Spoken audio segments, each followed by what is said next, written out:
Hello. ಮಾಧ್ಯಮ ಸ್ನೇಹಿತರೆ, ಖಾದರ್ ಅವರು ಮತ್ತು ಸುರೇಶ್ ಅವರು ಕೂಡ ಇದ್ದಾರೆ.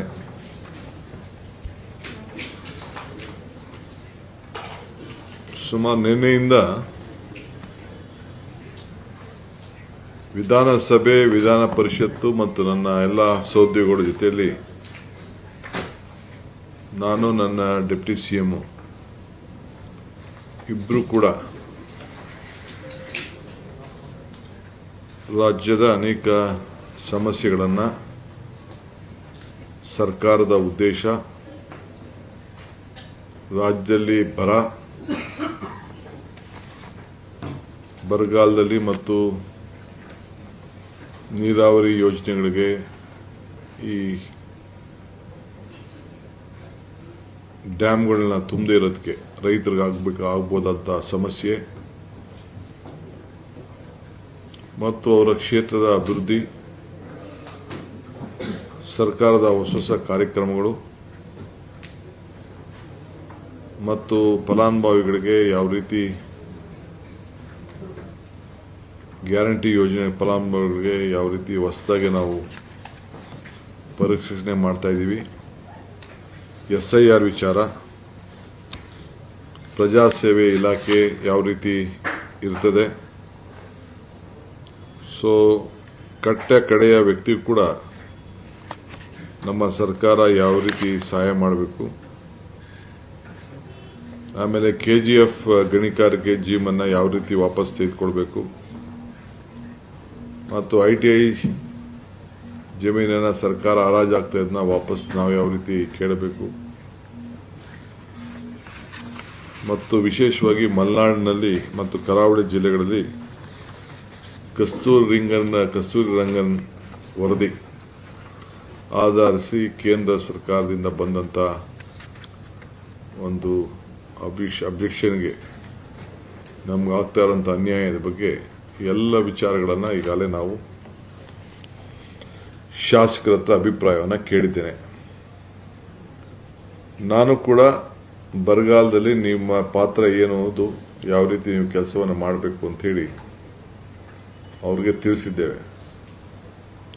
ಈಗಾಗಲೇ ಸುಮಾರು 100ಕ್ಕೂ ಹೆಚ್ಚು ತಾಲೂಕುಗಳನ್ನು ಸದ್ಯದಲ್ಲೇ ಇವತ್ತು ನಾಳೆನೋ ನಮ್ಮ ರೆವಿನ್ಯೂ ಮಿನಿಸ್ಟ್ರು ಈಗೇನು ವರದಿ ಬಂದಿದೆ ಆ ವರದಿ ಬಂದದ್ದನ್ನು ಅವರು ಘೋಷಣೆಯನ್ನ ಮಾಡ್ತಾರೆ. ಮಿಕ್ಕಿದ್ದು ಇನ್ನೊಂದು ರೌಂಡ್ ಡ್ರೌಟಿಂಗ್ ಆದಮೇಲೆ ಆ ಕಾಲ ತಕ್ಕಂತೆ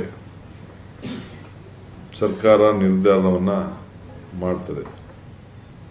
ಅದಾದ ಮೇಲೆ ನಾವು ಕೇಂದ್ರಕ್ಕೆ ಹೋಗಿ ಒಂದು ಡೆಲಿಗೇಷನ್ ಹೋಗಿ ಈ ವಿಚಾರದಲ್ಲಿ ನಮಗೇನು ಸಹಾಯ ಮಾಡಬೇಕು, ಅವರೇನು ಸಮಿತಿಯನ್ನು ಒಂದು ಕಮಿಟಿಯನ್ನು ಕಳಿಸಬೇಕು, ಆ ವಿಚಾರದಲ್ಲೂ ಕೂಡ ನಾನು ಮನವಿಯನ್ನ ಮಾಡಲಿದ್ದೇನೆ. ಸೊ ಬಹಳ ಜನ ಶಾಸಕರೆಲ್ಲ ನಮ್ಮ ಕಾರ್ಯಕ್ರಮ, ನಮ್ಮ ಯೋಜನೆಗಳು, ಹೊಸ ಚಿಂತನೆಗಳು ಎಲ್ಲ ನೋಡಿ ಬಹಳ ಸಮಾಧಾನಕರವಾಗಿ, ಬಹಳ ಆತ್ಮವಿಶ್ವಾಸದಿಂದ ನಾವು ಹೆಜ್ಜೆ ಇಡ್ತಾ ಇದ್ದೇವೆ ಅನ್ನೋದನ್ನ ಹೇಳಿ ಅವರು ನಿರ್ಗಮಿಸಿದ್ದಾರೆ.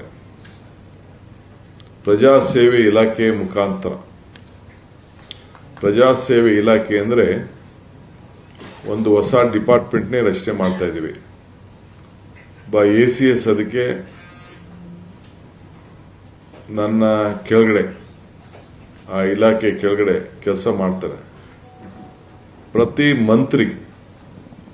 ಮಂತ್ರಿ ತಿಂಗಳಿಗೆ 2 ದಿನ, ಮೊದಲನೇ ಶನಿವಾರ ಮತ್ತು 3ನೇ ಶನಿವಾರ ಆ ಜಿಲ್ಲೆಯ ವಿಧಾನಸಭಾ ಕ್ಷೇತ್ರಕ್ಕೆ ಹೋಗಿ ಭೇಟಿ ಕೊಟ್ಟು ಸಾರ್ವಜನಿಕರ ಅಹವಾಲನ್ನು ಸ್ವೀಕಾರ ಮಾಡಿ ಆ ಸಮಸ್ಯೆಗಳನ್ನು ಬಗೆಹರಿಸಲಿಕ್ಕೆ ಮತ್ತು ಅಲ್ಲೇ ಕೆಲವು ಏನಾದ್ರು ಕಾನೂನು ಚೌಕಟ್ಟಿನಲ್ಲಿ ನಿರ್ಧಾರವನ್ನು ಮಾಡಿ ಸಹಾಯ ಮಾಡಲಿಕ್ಕೆ ಸಾಧ್ಯ ಅನ್ನೋ ಒಂದು ಸಭೆಗಳನ್ನು ನಡೆಸಿ ಜನರ ಸಮಸ್ಯೆಯನ್ನು ಕೇಳಲಿಕ್ಕೆ ಎಲ್ಲ 224 ಕ್ಷೇತ್ರಕ್ಕೂ ಕೂಡ ಭೇಟಿ ಕೊಡಬೇಕು ಅಂತ ಹೇಳಿದ್ದೇವೆ.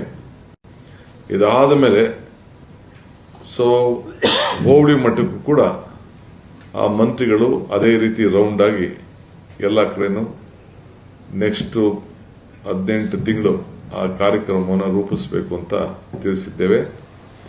ನಮ್ಮ ಶಾಸಕರು ಅವರು ಮಂತ್ರಿ ಹೋದ ಮೇಲೆ ಪಂಚಾಯಿತಿ ಮಟ್ಟದಲ್ಲೂ ಕೂಡ ಆ ಜನ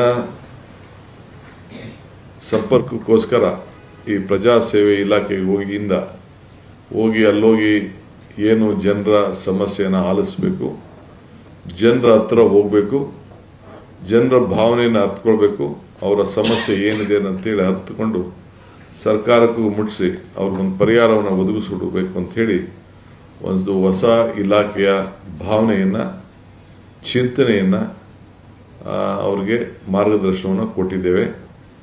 ಸೊ ಅದು ಕೂಡ ಆದಷ್ಟು ನಾವು ಪರಿಹಾರವನ್ನು ಕಂಡುಹಿಡಿಯಲಿಕ್ಕೆ ಮತ್ತು ಜನರ ಆ ವಿಚಾರಗಳು ಏನಿದೆ ಅದು ಕೂಡ ಸರ್ಕಾರಕ್ಕೆ ಆಗಾಗ ನಮ್ಮನ್ನು ಭೇಟಿ ಮಾಡುವಂಥ ಸಂದರ್ಭದಲ್ಲಿ ಜನರ ಭಾವನೆಯನ್ನು ಕೂಡ ತಿಳಿಸಬೇಕು ಅಂತ ಹೇಳಿ ಅವರಿಗೆ ಮಾರ್ಗದರ್ಶನವನ್ನು ಕೊಟ್ಟಿದ್ದೇವೆ. ಸಚಿವರು ಕೂಡ ತಾಲೂಕು ಮಟ್ಟಕ್ಕೆ ಆದಮೇಲೆ ಹೋಬಳಿ ಮಟ್ಟಕ್ಕೂ ಹೋಗಬೇಕು ಕಂಪಲ್ಸರಿಯಾಗಿ ಅಂತ ಹೇಳಿ ಅವರಿಗೆ ಮಾರ್ಗದರ್ಶನವನ್ನು ಕೊಟ್ಟಿದ್ದೇವೆ. ಇದಲ್ಲದೆ SIR ವಿಚಾರ ಈಗಾಗಲೇ ಪ್ರಾರಂಭ ಆಗಿದೆ. ತಮಗೀಗಾಗಲೇ ಗೊತ್ತಿದೆ, ಸುಮಾರು 1 ಕೋಟಿಗೂ ಹೆಚ್ಚು ವೋಟರ್ ಲಿಸ್ಟಲ್ಲಿ ಇಲ್ಲ. ಸೊ ಈಗ ನಾವು ಸರ್ಟಿಫಿಕೇಟನ್ನು ಕೊಡ್ತಾ ಇದ್ದೇವೆ, ಪರ್ಮನೆಂಟ್ ರೆಸಿಡೆನ್ಸ್ ಸರ್ಟಿಫಿಕೇಟು ಮತ್ತು ಜಾತಿ ಪ್ರಮಾಣ ಪತ್ರ ಅದನ್ನು ಒದಗಿಸ್ಕೊಡ್ತಾ ಇದ್ದೇವೆ. ಅವ್ರಿಗೇನಾದ್ರು ಬೇಕು ಅಂತಂದರೆ ಜನರಿಗೆ ಸಹಾಯ ಮಾಡಬೇಕು. ನಾನು ಎಲೆಕ್ಷನ್ ಕಮಿಷನ್ಗೆ ಎಲ್ಲ ಪಂಚಾಯತಿಗಳಲ್ಲೂ ಕೂಡ ಎಲ್ಲ ಊರುಗಳಲ್ಲೂ ಕೂಡ ಎಲ್ಲೆಲ್ಲಿ ಆ ಬೂತ್ ಇದೆ ಆ ಬೂತ್ನಲ್ಲಿ ಸಭೆ ನಡೆಸಿ ನೀವು ವೋಟರ್ ಲಿಸ್ಟ್ನ ಪಬ್ಲಿಷ್ ಮಾಡಬೇಕು. ಪಬ್ಲಿಷ್ ಅಂದರೆ ಅಫಿಷಿಯಲ್ ಆಗಿ ನೀವು ಓದಬೇಕು.